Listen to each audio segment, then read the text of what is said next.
អ្នកដែលកើតនៅឆ្នាំចលេខសំណាងគឺលេខ468ពណ៌សំណាងគឺពណ៌ប្រផេះបាទលោកអ្នកដែលកើតនៅឆ្នាំចលោកអ្នកខមមិននៅលេខសំណាងគឺលេខ468ចំណែកពណ៌សំណាងគឺពណ៌ប្រផេះបងប្អូនណាបាទអ្នកដែលកើតឆ្នាំចរាសីនៅក្នុងខែមេសាខែ4លោកអ្នកខមមិននៅលេខសំណាងគឺលេខ468ចំណែកពណ៌សំណាងគឺពណ៌ប្រផេះ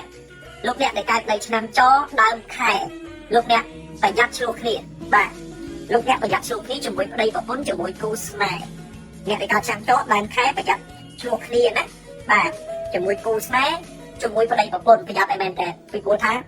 យើងទៅល្អប៉ុន្តែគេចេះតែរករឿងតែខំទុកចិត្តដែរតែទុកមិនឈ្នះខំអត់ធ្មត់ខំព្យាយាមគេនៅតែរករឿងអញ្ចឹង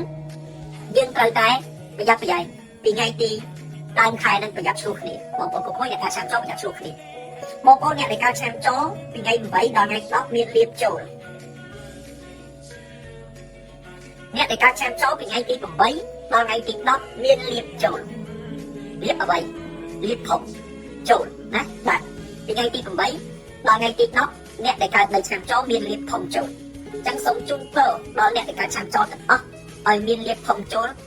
ដោយបំឡងពងប្រាថ្នាដែលជាក្តីប្រាថ្នារបស់លោកអ្នកបាទពីថ្ងៃទី8ដល់ថ្ងៃទី10មានលៀបផងចូល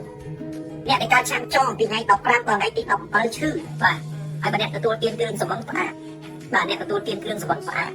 កុំទទួលទានណាចន្លោះពីថ្ងៃនេះ15 16 17ពីព្រោះហ៊ានតែទទួលទានអ្នកដែលកើតនៅឆ្នាំចនេះគឺអាចនឹងមានជំងឺខ្លាំងហើយឈានទៅដល់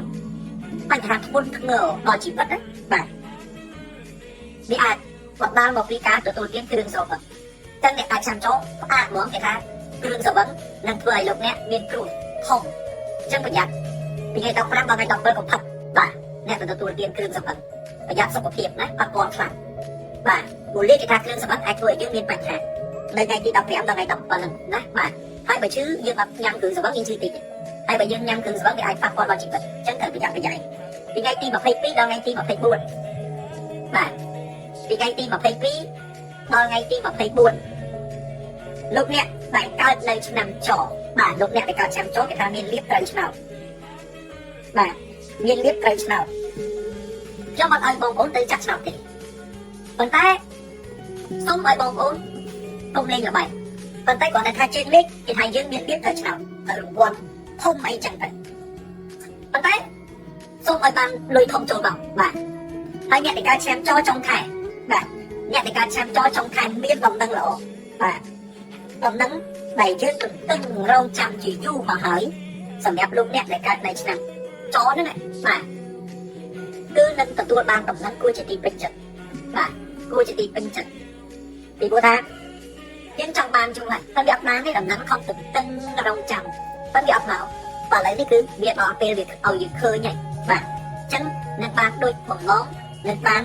ដូចចិត្តដែលយើងពងប្រាថ្នាអញ្ចឹងអ្នកដែលកើតឆ្នាំចគឺនឹងមានដំណឹងល្អចូលមកអញ្ចឹងអ្នកដែលកើតឆ្នាំចលេខសំណាងគឺលេខ